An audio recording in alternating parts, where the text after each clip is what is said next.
Yooyyaa akkam jirtu nageen isin badhaadhaa nagaa qabdanii jedhee nagaa waaqaa isin gaafadha.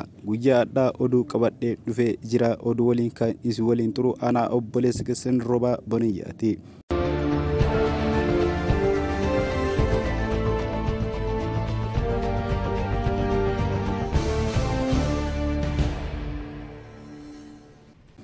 Jalqaba oduu kiyya jalqabuun dura YouTube kiyya kana ijoollee kaayyoo fi TikTok Roobaa Boniyyaa jedhu subscribe like share gootanii akkana hordoftan kabajaa isin gaafadha.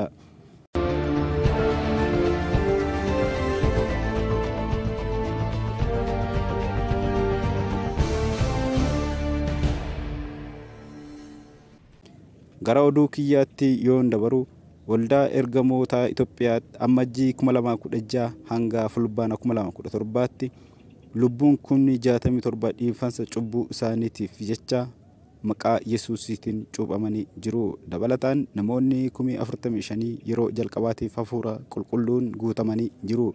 Dabalataan namoonni 52,000 qarshii gatii tokko malee dhibee adda addaa irraa fayyanii jiru.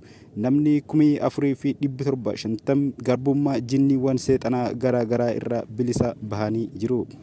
Ollaan yookaan manni sagadaa haaraan 146 dabalamee jira. Ammajjii 2016 hanga fulbaana 2017 jechuun baatii 9 ji'a 9 keessatti wanti kun raawwatame. Gabaasa kana kan fudhatame abbaa amantaa keenya Bishooppii Degguu Kabbadee ibsa yaa'ii waggaa 54ffaa bara kana irratti baasee irraa kan fudhatame yoo ta'u, faarfannaawwan jalqabaa waldaa keenya kan faarfattoota gamtaa yookaan hibreetii lakkoofsa tokko keessatti akkana jedhuun faarfatachaa turanii. Lubbuu hedduu horeeraa gooftaaf kan bareedan ta'a waldaa guddattuun argeera kun hawwii fi kadhannaa kooti. Yeroo sanatti abbootiin amantii keenya gidiraa fi ari'atamaa gidduutti abdiidhaan faarfannaa kana faarfachaa turan. Har'a Yesuus firii baay'eedhaan mana kiristaanaa eebbisaa as geera.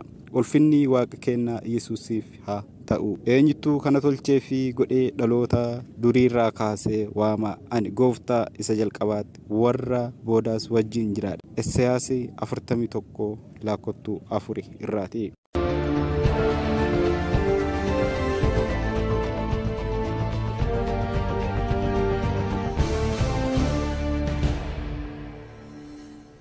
Oduu kennaa dabalataanii magaalota garaa garaa keessatti lubbuun lakkoofsaan hedduu ta'anii maqaa Yesuusiin akka cuuphamanii gabaasif dheeruun garaa garaa nu dhaqqabee jira. Magaalaa Finfinnee Hawaasaa Bulee Horaatti lubbuun hedduun maqaa Yesuusiitiin cuuphamanii jiru. Magaalaa Finfinneetti lubbuun 513 maqaa Yesuusiitiin cuuphamanii jiru. Godina Sidaamaa magaalaa Hawaasaa keessatti lubbuun 702 maqaa Yesuusiitiin cuuphamanii jiru. Godina Gujii Lixaa magaalaa Bulee Horaatti lubbuun 31 maqaa Yesuusiitiin cuuphamanii jiru. Akkam jirtu nageen isin badhaadhaa kabajamtootaa fi daawwattoota YouTube ijoollee kaayyoo fi TikTok Roobaa Boniyyaa daawwattan. Nageen waaqaa isiniif haa ta'u jedha irra deebi'ee ani obboleessa keessan Roobaa Boniyyaa. YouTube kiyya kanaa fi namni haaraa ta'atan subscribe like share godha. TikTok kiyya follow copy link share akka gootan kabaja ulfinna guddaa waaqaatiin isin gaafadha.